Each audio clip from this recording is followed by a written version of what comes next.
Motivation determines where you're going to aim. So if you're hungry, you're going to aim at something to eat. Stop doing stupid things. Stop lying. Stop making things worse. What should I do with my life? That's a real complicated question.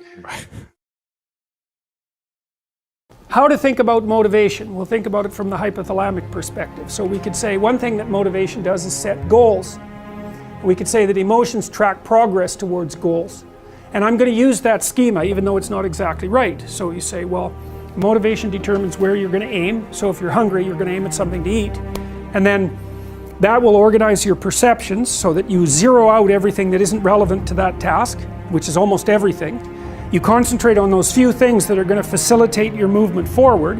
When you encounter those things, that produces positive emotion. As you move through the world towards your goal, and you see that things are laying themselves out that facilitate your movement forward, those things cause positive emotion. And if you encounter anything that gets in the way, then that produces negative emotion. And it can be like threat, because you're not supposed to encounter something that gets in the way. It can be anger, so that you move it away. It can be frustration, disappointment, grief. Those would, if you had a response that serious to an obstacle, it would probably punish the little motivated frame right out of existence.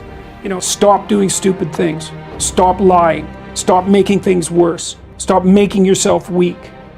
You know, everyone does that. They know it, you know. And I'm not saying follow the rules. I'm not saying that. I'm saying even in a day you'll see that you have choices in front of you, and sometimes you don't know what to do. It's okay, you're ignorant. Maybe you make a mistake. Whatever. That's just ignorance. Malevolence is when you know what you shouldn't do, and you do it anyways. And people do that all the time, and that's arrogance. That's, I'll get away with it, it's okay. It's deceit, because you're lying to yourself about whether you should do this or not. You know you shouldn't, right? You know, and then it's resentment, because, well, it's like, I'm going to do this bad thing because that'll teach the people or whatever. That'll teach God to treat me this way. It's like that's the terrible trinity: deceit, arrogance, resentment. It's like, chase those out of your life. Fix your weaknesses. You know, if you're ashamed of being ignorant, you're showing up at a party because, you know, you claim to knowledge that you don't have and someone exposes you. Well, you can be angry at them, and you probably will, but they've actually done you a favor. They pointed out an inadequacy is a pathway that you can travel down. Ooh. Right? A recognized inadequacy is, as soon it's such a gift in some sense, if it's accurate. I'm in it, because you think, well, what should I do? What should I do with my life? That's a real complicated question. Oh, here's an inadequacy. Excellent. You have a goal now. Rectify it. Now, you still have to think strategically and figure out how to rectify it and do it step by step. But Carl Rogers, the psychotherapist, pointed out that the person, for therapy to be successful, the person has to want to change. So they have to have recognized that they have a problem.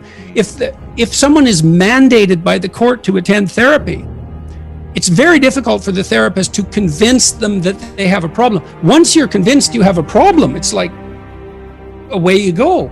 You know, I know it's still technically difficult. It requires discipline and all of that. There's no magic solution, but if you're plagued by feelings of inferiority, you should rectify the most obvious inferiorities. I think discipline sometimes is a matter of being terrified of the right things.